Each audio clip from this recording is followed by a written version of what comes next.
vamos a hablar sobre señales digitales, un tema fundamental en el campo de los sistemas digitales. Aunque este concepto puede sonar complejo, hoy vamos a entenderlo bien. En este video exploraremos qué son las señales digitales, sus principales parámetros y las ventajas y desventajas que ofrecen frente a las señales analógicas. Pero primero definamos qué es una señal. Una señal es una cantidad física que varía en el tiempo.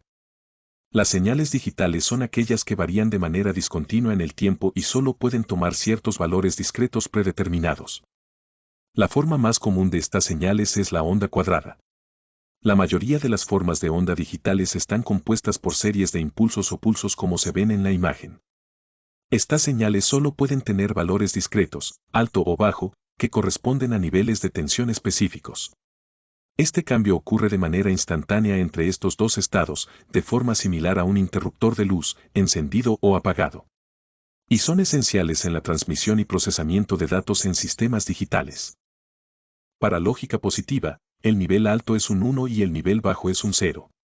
Cada uno de los unos y ceros se denomina bit, que es la contracción de las palabras binary digit, dígito binario.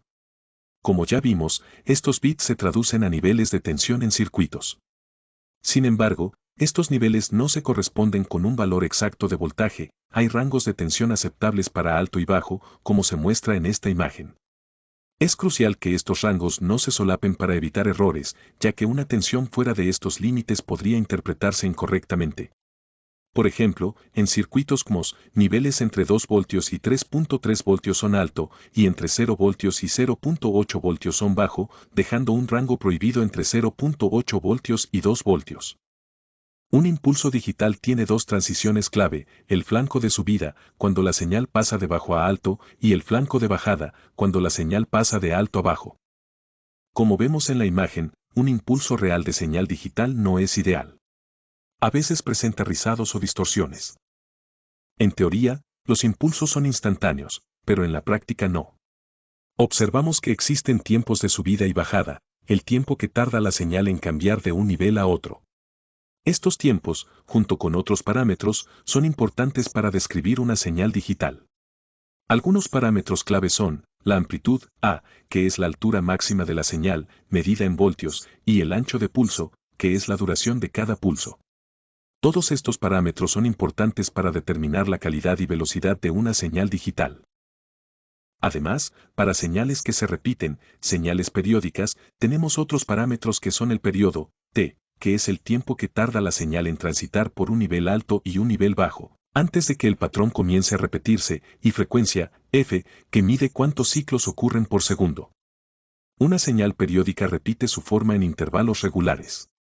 Para que una señal sea periódica, no es estrictamente necesario que los pulsos altos y bajos tengan exactamente el mismo ancho.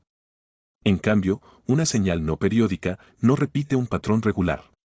Piensa en un pulso aislado o un patrón irregular que no se repite de forma predecible. La relación entre frecuencia y periodo es la siguiente. La frecuencia es 1 dividido el periodo y el periodo es 1 dividido la frecuencia. Esto significa que si el periodo aumenta, la frecuencia disminuye, y viceversa. El periodo se mide en segundos y la frecuencia en hertz.